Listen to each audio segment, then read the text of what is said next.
warahmatullahi wabarakatuh. Perkenalkan, nama saya Nabila Aira Putri Tengah. Saya dari kelas 11 F3A. Di sini saya akan menjelaskan kemunduran Islam. Kemunduran Islam adalah yang menyebabkan munculnya gerakan tasdid dikuasai oleh penjajahan negara-negara Eropa. Islam mencapai masa kejayaan dan sekitar abad 6 sampai 12 Masehi. Islam mulai mengalami kemunduran dimulai dari hancurnya Baghdad dan Daulah Abbasiyah ditangani tentara dan Daulah Abbasiyah di tangan tentara Mongol. Perang selama 2 hari dengan pasukan Salim. Saya Rapi Tersijal, saya akan menjelaskan sebab kemunduran dalam Islam. Yang pertama, mulai meninggalkan ajaran Islam yang murni. Yang kedua, mereka terlalu berfokus kepada duniawi. Yang ketiga, terpecahnya umat Islam di berbagai sekte. Yang keempat, mulai munculnya sifat negatif seperti bodoh. Dan yang terakhir, munculnya dinasti-dinasti kecil yang ingin memerdekakan diri. Saya Lutfi Azazi. Sini saya akan menjelaskan beberapa dampak positif kemunduran Islam. Yang pertama, peningkatan kesadaran dan pembaruan keagamaan. Kemunduran dalam berbagai aspek kehidupan umat muslim telah mendorong munculnya gerakan tajdid atau pembaruan. Lalu yang kedua, munculnya gerakan sosial dan politik. Kemunduran seringkali memicu kebangkitan gerakan sosial dan politik yang bertujuan untuk memperbaiki kondisi umat. Lalu yang ketiga, kebangkitan ekonomi. Beberapa negara muslim yang menyadari kemunduran ekonomi mereka mulai melakukan reformasi ekonomi yang signifikan. Kenalkan, nama saya Bella Safika Pani Harahap. Di sini saya akan menjelaskan dampak negatif dari kemunduran sosial. Dampak negatif dari kemunduran sosial itu ada 3. Yang pertama itu penurunan pendidikan, yang kedua itu ketertinggalan ekonomi, yang ketiga itu konflik internal. Penurunan pendidikan itu berarti kurangnya pusat belajar dan universitas di situ. Ketertinggalan ekonomi itu berarti tidak dapat bersaing dalam perdagangan dan bisnis global. Dan yang terakhir, konflik internal, yaitu berarti banyak pertikaian dan perpecahan masyarakat. Hai, perkenalkan, nama saya Ana Cinta. Di sini saya akan menjelaskan tentang latar belakang munculnya pergerakan tajdid. Penyebab munculnya gerakan ini berasal dari faktor internal umat Islam.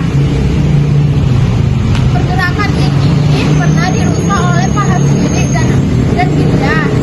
Pergerakan ini berasal dari Arab Saudi setelah digerakkan oleh Muhammad bin Abdullah Wahab dan didukung oleh Muhammad bin Saud, seorang pendiri pertama di Arab Saudi.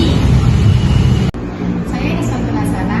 Nah, di sini saya akan membahas tentang apa sih itu gerakan tajdid. Nah, gerakan tajdid adalah suatu pembaruan dalam Islam. Tajdid di sini bukan berarti membuat ajaran baru dan melupakan ajaran Islam yang sudah ada. Tetapi maksud tajdid di sini ialah pemulihan ajaran Islam yang telah ditinggalkan atau dilupakan dan ditelaah kembali sesuai kondisi zaman yang telah diajarkan Nabi dan para sahabatnya. Nah, hal yang diperbaharui dalam gerakan tajdid ini ialah yang pertama itu pemahaman, yang kedua pemikiran, yang ketiga metode pengajaran. Jadi, yang diperbarui itu bukan nilai dan prinsip agamanya. Saya Muhammad Rasya Aditya. Tokoh-tokoh gerakan tajdid diantaranya adalah yang pertama Abu Bakar al-Baghdadi. Abu Bakar al-Baghdadi merupakan pendiri dari ISIS. Beliau lahir pada tahun 1971 di Samarra, Irak. Karena sifat radikalnya, beliau merupakan salah satu orang penting pada gerakan tajdid. Yang kedua adalah Sayyid Qutb. Sayyid Qutb merupakan salah satu teoretikus dan pemimpin pada gerakan tajdid. Beliau merupakan pemikir pada masa Islam modern. Beliau lahir pada tahun 1906 di Kairo, Mesir. Dan yang ketiga adalah Hasan al-Banna. Hasan al-Banna adalah teoretikus dan penulis pada gerakan tajdid. Beliau lahir pada tahun 1928 di Mesir. Nama saya Sri Handayani. Di sini saya mau menerangi tentang tujuan gerakan tajdid.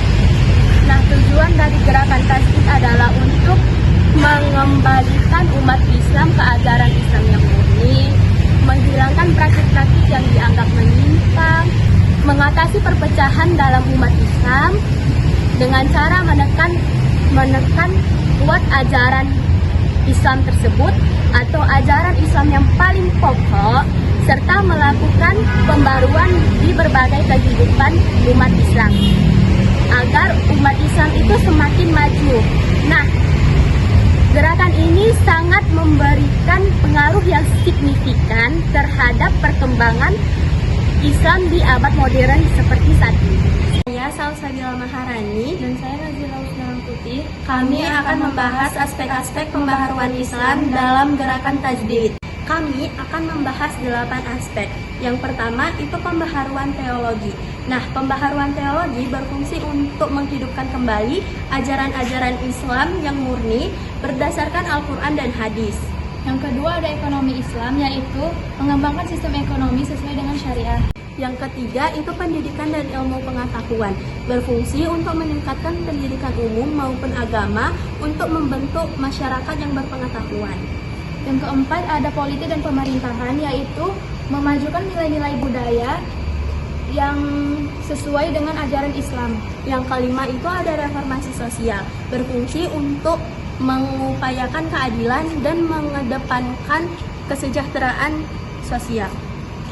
Yang keenam ada tradisi dan budaya, yaitu melestarikan nilai-nilai budaya yang sejalan dengan ajaran Islam.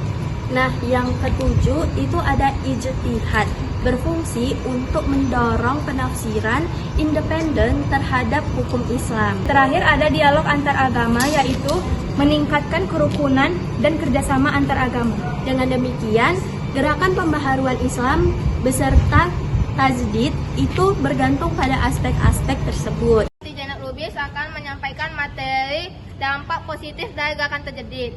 Jadi, dampak positif gerakan tajdid itu ada 3. Yang pertama ada pembaruan dalam pemahaman agama. Yang kedua ada peningkatan kualitas hidup umat Islam. Dan yang terakhir ada pembaruan dalam pendidikan. Baik, saya akan menjelaskan apa sih yang dimaksud dengan pembaruan dalam pemahaman agama. Jadi, pembaruan dalam pemahaman agama yaitu gerakan tajdid yang bertujuan untuk memperbarui pemahaman keagamaan sesuai dengan perkembangan zaman, sehingga masyarakat dapat lebih mudah memahami ajaran Islam dengan cara relevan dan kontemporer. Yang kedua ada peningkatan kualitas hidup umat Islam, yaitu dengan memperkenalkan pembaruan dalam berbagai aspek-aspek kehidupan seperti sosial, ekonomi, dan pendidikan.